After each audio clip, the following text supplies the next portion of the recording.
TV bedroom ya mmoa nipa emra oti ase uti we dia no mi se fia mini team ne yasa babiem e besere mo aye bia ma broso ti nim se we nso mo beye de last time na korana na oni kofi no oni to na ne ba na aloke oni to ye de bebra mu nyame adom ne momoa ye de sa ye ba no ba be kire mo adaroma nso topa for my mre nenso emu odene nenso ye bom ho a kakran nti etime boaye no wawarefo yi wo ha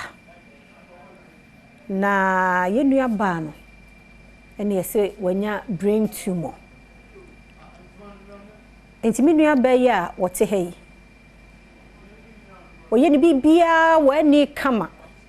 but enne ya me ne wo ka say brain tumor nti the American ote nanso ntime nkasa ontime nkabi enya sa na ote yo brain tumor madawroma sika ne gese me ne umie no boa mesra mo ne diem o mayemwa oba fefe oba tan kitwe biensha medofo number ne 0244997216 0244997216 yare yadodo emu odene ne edanyame ase de ma Mr. Richard Atsu ni kunu meme bono homoden pa enye easy meme nsu enso ene enye easy because sikana ye hia no chese enfidie no kura no a ye de behwe ye nuaba no kura no eno kura no ye se gese wo mo ato niema na ye de beye no yesi yeto Mr. number no wo de ma mfre ne number na me de ama wo no 0244997216 ne ye sure Richard Atsu na da so enye easy me re kura ho because ye re betimi ato kwam any day anytime send wo de fa breye yenua ba na bre pa nanso doctor fo aka se si enye sika no nko a ye betimi age no no watimi akasa oba ton person ne makasa person ne kunu di nkobo yare bi free nowhere abebo won emodin o so sore na nkwane ahoden bibia kura wa no de nyame ase ti se nyame ahira wo a kakra wo de beto ye mumu number iso ama ye be ye de na ye nua be mani su no ye nkomra bie mu no na ye sede ye wo adanse bebre ti se ye bebre omu be su sa nso na ye sede enu bi na ye hwehwe ede ama ye nua ba perfect abeko so no so brain tumor bia e betumi ayama no emu akwaba so ye jigoso insuate esu we ya wusu no nyame atie ahwefo papa bi behwe aboa amen nti ye nua perfect ye kasa no te na sebe ono so dina no betum tuta wu so oboni tiri nkwa wote bibia na kasa no obetimi aka ba ko bi na betwam ya aka de be me na start say pacho me da say mi chinu enye kan wo de ka de obetumi it's about 2 to 3 years ago ya na o complaining about niti okay ya na o si niti eni ya niti eni ya o kanisa na ya ko hospital mama ni dru na ya befie na o na ni ho atonu eye kakra na o sasi niti ebi wo ho a niti tumi pa no sa na abe chinikon aso nikon nti o pese o dani ni ho a eti se wow or turning the whole body. She's supposed to turn the whole body. On to me. Sa nti ye gusua eya na ya ko hospital no ba. Onu o ye symptoms. Okay. Or to me ye ni bibia. Nti ye gusua na standby na ye ko hospital 37. Aho na almost ye ko ye scan. Okay. Nti scan mu a asa na ebe hu se o mitiye mi ya no na ni nyina eye brain tumor. Oh. It's June 4th. And finally almost diagnosing June 4th as in this year, yeah. In this very last June, yeah, June, we are wow, for 3 years. For getting to 3 years. June year and who say osinity ni ya ni ya ni nyina eye brain tumor nti na ye dwane beto am. Say yes re Ghana for yes re omo bebre omo a na omo betumi aboye sika no ye ni bi ye ni bi ye ni bi nti omo say omo so me ni say initially no omo si equipment a ye benya ansana omo betumi akase mukoye scan mukoye to draw we bra no 80,000 Ghana cedis. The equipment no kwa. At the hospital muni sa no man. According to the doctor no see omo ni bi. Wow. We have to provide. Yen toss an man. We are mo de beko. For that one I said doctor for na be kire. Enti equipment ni sika kwa ye 80,000. 80,000 Ghana cedi. And sana na ediechi hospital bill amba. Hospital bill no depending on how long she recover, how long she stayed there, and how fast and how long she recovered. And sana we my say a bill we na it is otia and sana scan obey to draw all those things are not part. Actually, you were 2 girls. One is 6 and one is 4. Oh, right. It's Ghana for na say Ghana for na betumi aboy. It's so easy. Say sikanu ye wo bia anka. It will not do her.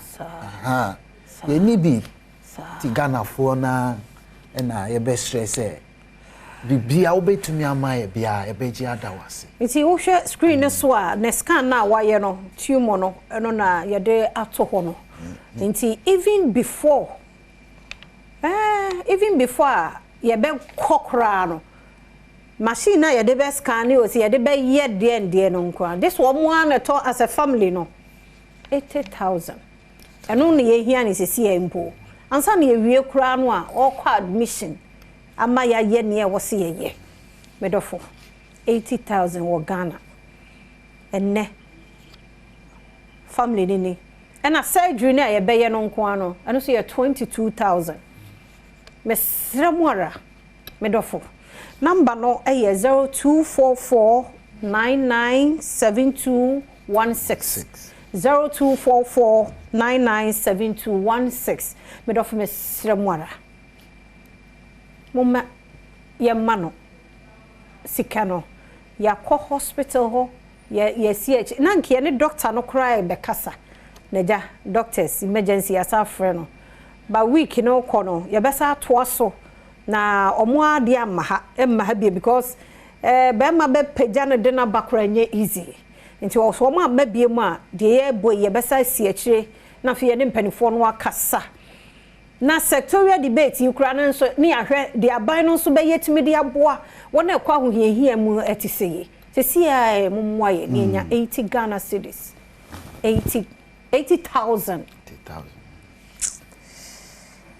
80 chese 200,000 die ehosinya amawo mu show wo die no baby elephant de ba afia de ba ampadu de ba piero de ba ye nyina ya de beba ya de beba ubonwa na afia dane adanse esro pa umyemwa 2.5 years in a fail ye hu se problem no eyese ebeye papa ebeye pa emompaye amen emompaye na papa ye kan ho asem wo to nwum ankasa to nwum you quite say better revival global evangelical church momiamwa no wate momiamwa no onu nko na busu ntumi nye madaroma momiamwa oba perfect agbeko oba tan mayo amienu no wo hwe wo nkranketo 6 and 4 years omusa mesro momiamwa be man yen tan wachi wa ye dodo ama ye fe obi wo aba na nkokọ ba okọ who's a perfect bobo na ni ne chese me te enye easy yawa wo kom bi se me no mienu ye boa wo me moa wo ti nkura no wo hinsisi pacho anopa de ni sister ba ko wo ho obo anu kakra nti ye kono omuso omo be school hey brother mo ye wo me moa wo ate ye moa nipa na wote ase entwen emenkwachiri ansa no abe show bibi ye moa ne de a doctor force wo mbetumi aye ne de ye moa wosikasem ana sika famu ni betimi de aboa wo mo ye moa wo mo penimfo anyame adom musika no soso mo me moa wo mo me moa na yare ya enye se bi asase na mo kyana so omo koye erade nso hu ye mobo ase bibi ha adwene we ni padua mu a omo ntimi hunu ne ntem eno ne problem no because we two days 1 year adai nya se omo nkoni tie ne ya obekọ ne amana duro sa na nkosi hwe o me kasa kura se me amiti kura se radu hu ye mobo amen ebe ye wate be ye amen perfect oh bibia be perfect obeyama asesa na ye nyina ye nwanwa me akasa mpa ye wonyame yeda se o kasa nso empie oka 0244997216 Edino Richard Atsu into o send check say Richard Atsu also the boa perfect nyame nhira be free baby a wo dey bebre no erade ndobbo no ma week yi mu nyina ye bekoso a na ya boa sade ya ye bia ma edikanfo no e be nso ama perfect ene ne kunti ye fancy ha nyame nhira mo pa okay bibi etwa to sa for today yo me da say I just want to take this opportunity now me catch the Ghana for say ye damuase in advance say ya bisaw mu abuaye enim say nyakopo ankasa be ka omo akuma na kakra bia obia e de babuaye no na ode abuaye okay na ono su betumia anya na yarisa because yare na ya say yare ni ho anka yamba ha ya de nti na ya ba otimi didi de didi de otimi didi enti it say woni ni kasa communication no enye easy nti say you have to monitor her say o ye sign bia na osu